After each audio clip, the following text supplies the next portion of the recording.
Olá, ouvintes. Me chamo Eric, sou estudante do quinto semestre da Faculdade de Medicina da Universidade Federal do Ceará e integrante do GEON, Grupo de Educação e Estudos Oncológicos.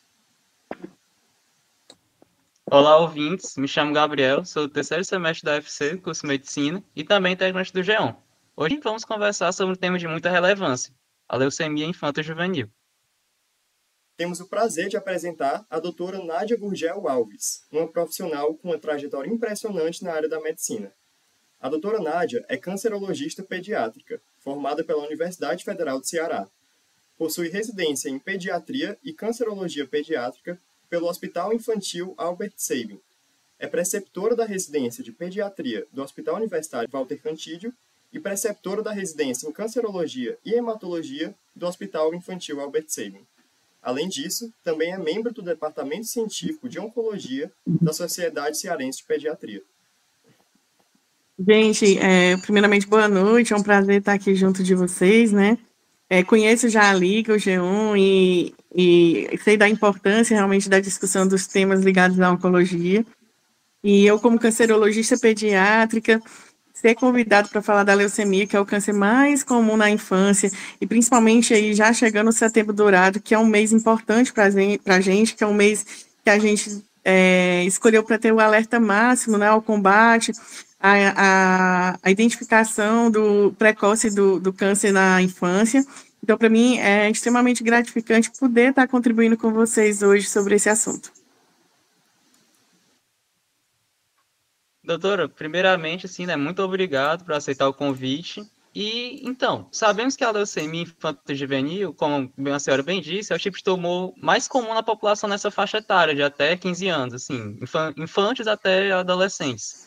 E, então, a senhora poderia explicar o que é esse câncer? A leucemia, como a gente falou, né, ela é o câncer mais comum na infância, corresponde a cerca de 25% de todos os cânceres na infância. E, assim, para a gente falar, a grosso modo, assim, é um câncer do sangue, né? Se a gente for falar, é um câncer do sangue. E o nosso sangue, para a gente lembrar, é formado por algumas células. Então, tem as células que formam as nossas hemácias, que carregam a nossa hemoglobina, o nosso oxigênio. Tem as células que são os glóbulos brancos, responsáveis pela defesa do nosso corpo. E tem também as células que são chamadas plaquetas, que são responsáveis pela nossa homeostase, ou seja, é aquelas células que vão evitar sangrar, né? Vão ajudar na nossa coagulação, evitar sangramentos, para a gente falar assim. Então, o nosso sangue é composto dessas células. E essas células, por sua vez, são produzidas lá na medula. Onde é que fica a medula? Dentro dos nossos ossos, né? Lá no meio dos nossos ossos. Lá, elas vão ter células que vão dar origem, né? A gente chama de células que vão dar origem a essas células progenitoras, que vão dar origem a essas células que vão compor o sangue. Se alguma dessas células, porventura, passar a se proliferar de forma desordenada, né, a gente pode ter aí o que a gente chama de leucose, da leucemia, né? Então, elas passam a se proliferar de uma forma desordenada, formando muitas vezes células que não desempenham bem a sua função, e ainda impede a formação das outras. E essas células, elas podem começar a desordenar bem no início, quando elas são bem jovens, ou mais lá na frente, quando elas são maduras. As maduras a gente até tem na infância, levando as mieloides mais crônicas e tudo mais, são mais raras.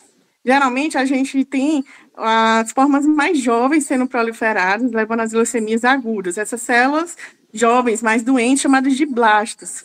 Eles se proliferam na medula, podem depois ir para o sangue periférico, invadir outros órgãos e realmente desencadear todo o sintoma da leucemia. Tá certo, doutora. Você comentou aí agora, por exemplo, que essas células, que elas são as células cancerígenas, elas se produzem, se proliferam ali dentro da medula, né, que fica dentro dos ossos. E a gente queria saber, assim, quais são os principais sintomas encontrados na leucemia. Tem alguma coisa a ver com isso, então, com essa proliferação ali dentro dos ossos? Se a gente passa a falar um pouquinho, assim, se a gente entendeu como ela se proliferou, né, os sintomas vão ser decorrentes disso, né? Então, se os nossos glóbulos vermelhos, hemácias, não conseguem ser produzidos de forma adequada, a gente pode ter anemia. A anemia leva a palidez, né? De repente, o paciente fica mais pálido.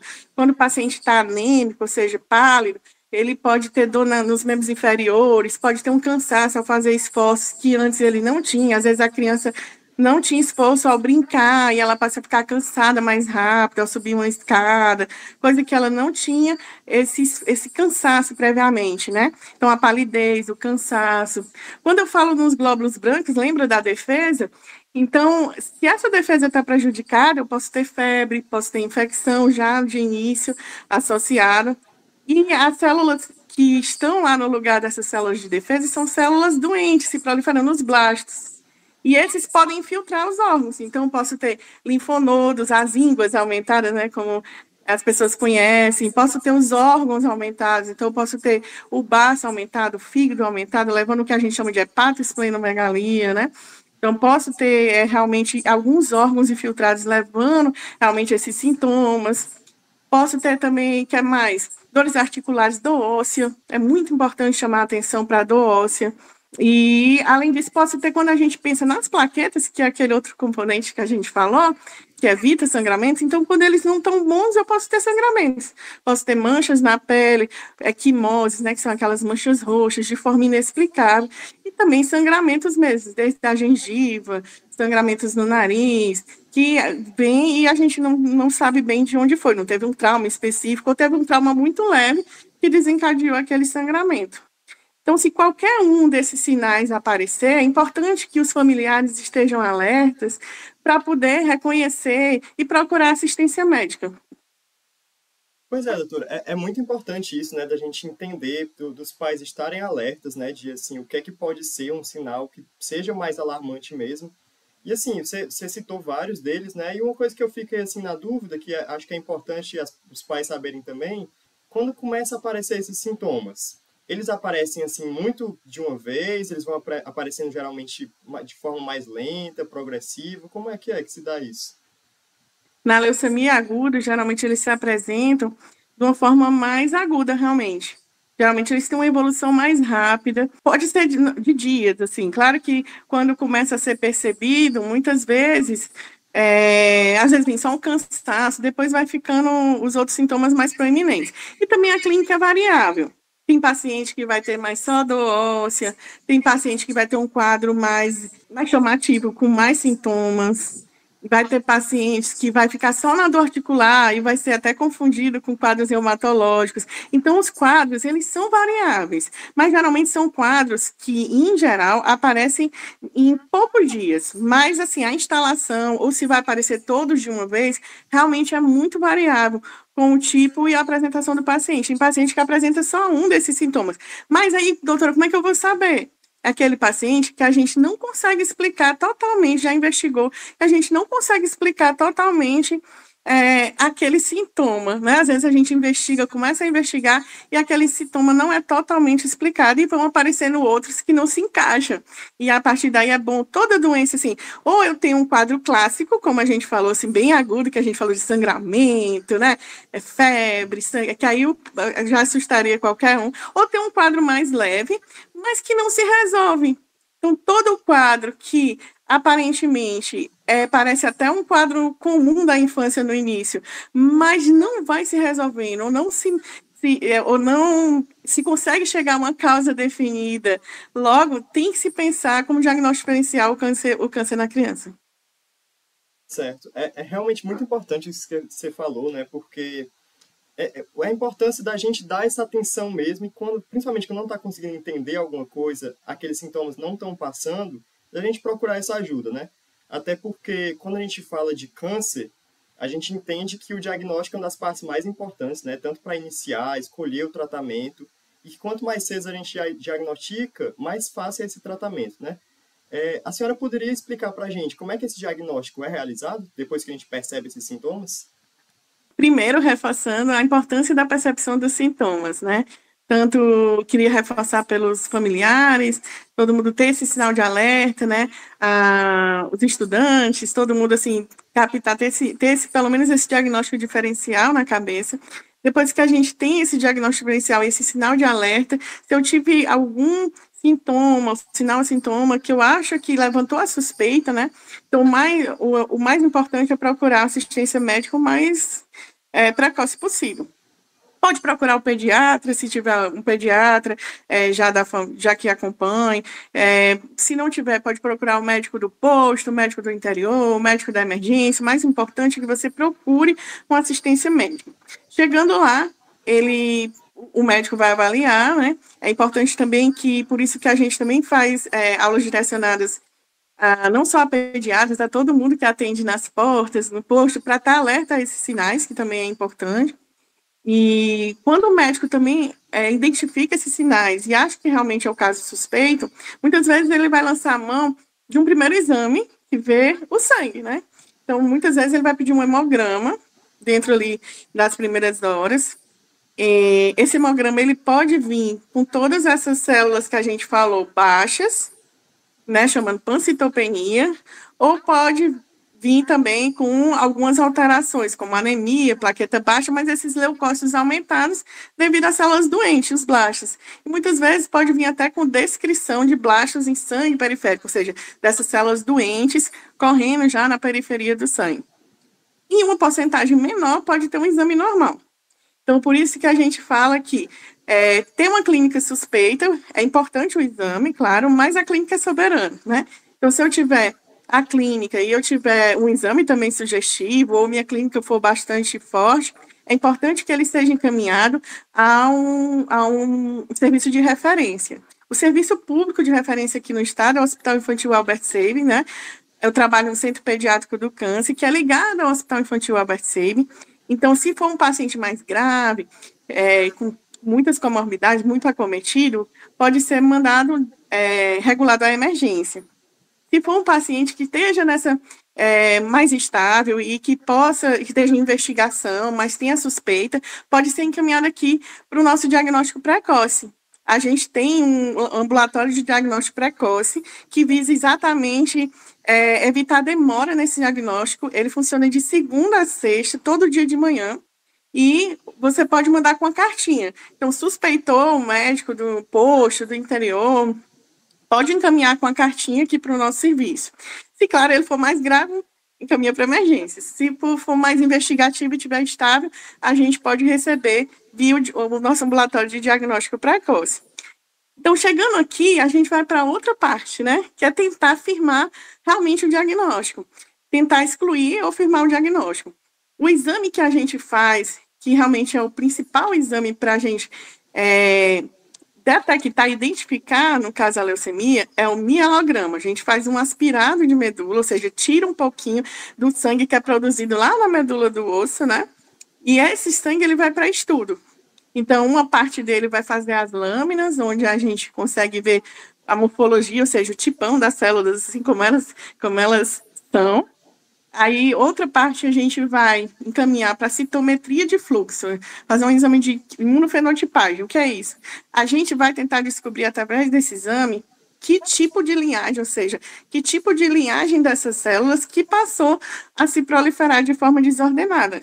E vai dar o subtipo da leucemia. Se é uma leucemia normalmente, né, mieloide, linfóide, se é uma linfóide B ou T, geralmente vai ajudar nesse diagnóstico e vai ajudar a gente a direcionar o tratamento. Outras coisas que a gente pode coletar através do aspirado da medula alguns exames genéticos que podem vir alterados, cariótipo. A gente pode mandar alguns exames que a gente pode fazer que também pode ajudar no diagnóstico e no prognóstico. Aí, dado com esses dados em mãos, né, a gente pode sim começar o tratamento. Realmente muito interessante, né, essa questão de diagnóstico, principalmente essa parte de você perceber, os familiares no geral perceberem os sintomas mais cedo, irem falar com o pediatra e aí buscar o diagnóstico o mais cedo possível, né, diagnóstico precoce. E como a senhora falou, né, esse diagnóstico ele é muito importante justamente para você direcionar o melhor tratamento possível. E a gente sabe que ele é muito importante para o paciente porque é o que faz ele melhorar da forma mais efetiva possível, né? E como é feito esse tratamento? De que forma ele é realizado? Depois de firmado o diagnóstico, né, que a gente sempre tenta que seja o mais precoce possível, e a gente sempre tenta bater nessa tecla, a gente tenta começar um tratamento que é baseado em remédios que são chamados quimioterapias, são quimioterápicos, são remédios que vão tentar matar essas células ruins. Só que a maioria da nossa quimioterapia hoje vigente, ela não mata só as células ruins que estão em proliferação, ela mata algumas outras células boas no meio do caminho durante o tratamento. Então, por isso pode cair cabelo, né? Pode baixar a defesa, mas geralmente esses outros são transitórios, né? São quedas transitórias e ele recupera. Mas quando ele baixa, a gente também tem que ficar atento às infecções que podem aparecer, né? Esses pacientes também podem precisar de transfusões. Então, é baseado nesses esquemas de quimioterapia, nesses remédios que vão tentar matar as células que estão se proliferando de forma anômala. Existem alguns outros terapias-alvos que têm para alguns tipos específicos, algumas alterações genéticas específicas, às vezes de forma isolada, às vezes associada a essas quimioterapias, mas isso é algo mais específico. Mas a maior parte mesmo a gente faz baseado na quimioterapia e no suporte, né? No suporte realmente às infecções, as transfusões que ele possa vir apresentar tanto pela leucemia quanto em decorrência do próprio tratamento. Tá, ok. Assim, como você bem falou, a quimioterapia, a gente já é uma coisa que assusta muito, né? Às vezes a pessoa tem muito medo do câncer, e quando fala em quimioterapia, a pessoa começa a ter mais medo ainda, especialmente quando a gente está falando, assim, por exemplo, de uma família que às vezes já está um pouco abalada por aquele diagnóstico, né? E aí tentar imaginar aquele filho ou aquele parente passando por um tratamento que a gente sabe que muitas vezes é difícil. Quando acontece em criança, né? Quando a gente está falando de criança, é algo que assusta mais ainda. Então, eu queria saber, a partir desse tratamento, que a gente sabe que costuma ser um pouco difícil, né? É possível obter um resultado de cura para o paciente? Existe essa esperança maior assim, para os pais de saberem que, poxa, isso aqui é o melhor que eu estou conseguindo fazer para o meu filho, isso é realmente por um bom motivo, que ele vai ter que passar por essas dificuldades todas? Sim, a gente, quando começa o tratamento, a gente busca obter a cura, sim. A gente sabe que o tratamento não é fácil, mas a doença também não é fácil. A gente tem um tratamento difícil para uma doença difícil. Uma doença que, assim, é uma doença potencialmente ameaçadora à vida, e se a gente não começa esse tratamento, realmente pode levar a óbito em pouco tempo. Então, a gente realmente, eu digo, são tratamentos bem pesados, mas para uma doença que é potencialmente ameaçadora, mas que existe tratamento sim.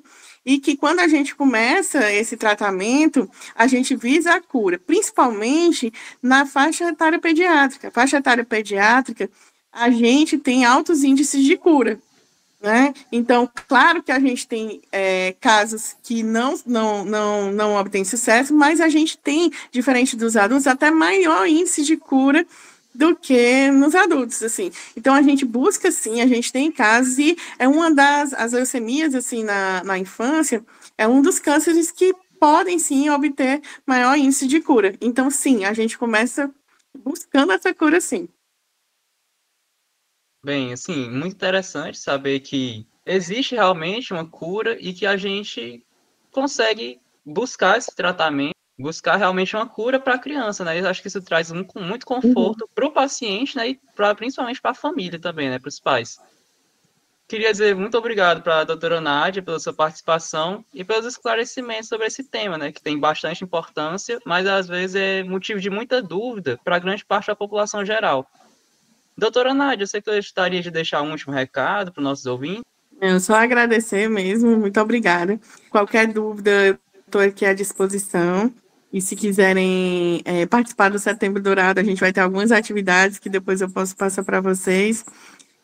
Achei interessante que veio a calhar bem na nossa época, que a gente está tentando mesmo divulgar essa questão do diagnóstico precoce, né? Então foi super bem-vindo. Estou disponível, estou aqui no SEIB.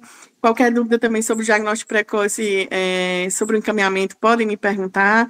E também trabalho aí no Hospital Universitário, então sempre disponível pertinho de vocês também. Muito obrigada. Obrigado a todos os nossos ouvintes, e é sempre bom lembrar, acompanhe a gente no Instagram, @geonliga, e compartilhe o Geoncast com os amigos.